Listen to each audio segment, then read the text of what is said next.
Poď s Radkou na swap party do Gardenky. Priniesla so sebou zo pár kúskov oblečenia a pár kníh. A na oplátku dostala swap kartu a 10 žetónov, za ktoré si mohla vybrať nové veci. Hneď pri vstupe ju privítal welcome drink, prosecco s levandulovým sirupom a jedlými kvetmi. Takéto detaily má fakt rada.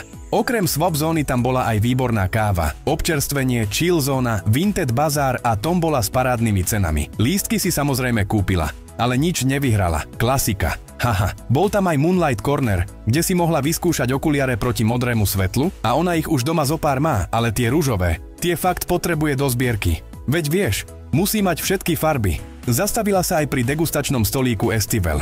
Ochutnala liofilizované ovocie aj vegánske proteíny. Ale čo ju potešilo najviac, spoznala nových ľudí. Aj jednu UGC tvorkyňu, ktorú doteraz poznala len z Instagramu. Celé to bolo krásne zorganizované, s láskou a citom pre detail. Presne podľa jej gusta. Jednoducho sobota, kedy si vypla hlavu a užila si ženskú energiu. A už teraz sa teší na ďalšiu swap party.